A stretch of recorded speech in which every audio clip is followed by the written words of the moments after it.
بات کہتے تھے کہ میرے خیال میں یہ لفظ جو ہے نا وہ کلاں تر تھا، آہستہ آہستہ بدل کر کلندر ہو گیا۔ کلاں تر، کلاں فارسی میں کہتے ہیں نا بڑے کو، بزرگ، کہ تر جیسے سپر لیٹو ڈگری ہوتی ہے نا، بزرگ سے بھی بڑا بزرگ، بہت عظیم۔ بس یہ انہوں نے تشریح کی ہے، باقی یہ جانے جنہوں نے یہ گڑے نام اللہ رسول۔ مولانا ہماری دیہاتی زندگی کے اندر جو ریچھ لڑایا کرتے تھے تو لوگ انہیں کلندر کہتے تھے کہ کلندر آئے ہوئے، چلو ان کا تماشا دیکھتے ہیں۔ بندر نچانے والے یا ریچھ نچانے والے، ریچھ والوں کو خاص طور پر یہ کہتے تھے۔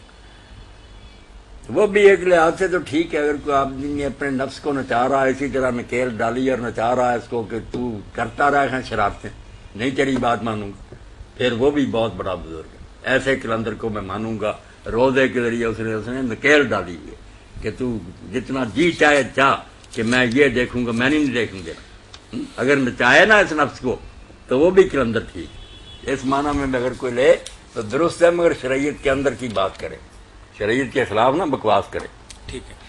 ایک بھائی نے کہا ہے کہ میں نے اپنی انشورنس کروائی ہوئی ہے اور 4 لاکھ روپے میرا ادارے کی طرف جا چکا ہے، اب اس 4 لاکھ پہ زکوٰۃ میں ادا کروں گا یا بغیر زکوٰۃ کے ہی گزارا ہو جائے گا؟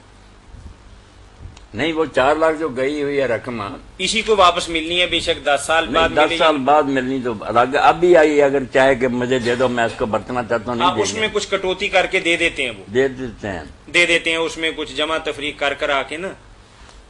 بس آپ یہ اصول یاد رکھیں، سادہ سا، لمبی چوڑی بحثیں تو ختم ہی نہیں ہوتی، کہ جو آپ کے ہاتھ میں ہے نا کیش، اور آپ جب چاہے برت رکھ سکتے ہیں اس کو، صرف زکوٰۃ اس پر، جو آپ نے کسی کو قرض دے رکھا اس پر بھی کوئی نہیں، انشورنس پر کوئی نہیں، پراویڈنٹ فنڈ جب تک نہیں ملتا اس پر کوئی نہیں، ہاتھ میں جو کچھ آ گیا اور آپ اس کو استعمال کر رہے ہیں اسی پر اس کا۔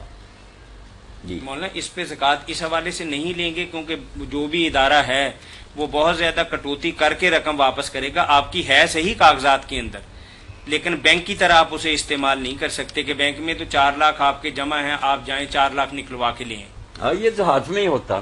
ہاں تو پالیسی والے تو ظاہر ہے کہ 4 کا شاید وہ کوئی لاکھ روپے کا، بہت شرطیں ہیں اس کے مطابق، اور شاید 2 مہینے بھی لگا دیں اور اتنے عرصے میں آپ کی ضرورت بھی جو ہے وہ ہاتھ سے نکل جائے، تو اس لیے اس پر زکوٰۃ اس حوالے سے کوئی نہیں۔ ٹھیک ہے، چلیں مولانا بھائی نے کہا ہے کہ کچھ شادی سے پہلے تعلقات تھے، اب اللہ تعالیٰ نے توفیق دی، شادی ہو گئی، حالات اچھے ہو گئے، توبہ استغفار بھی کی، تو کیا اللہ تعالیٰ اس گناہ کو درگزر فرمائیں گے اور معاف فرمائیں گے؟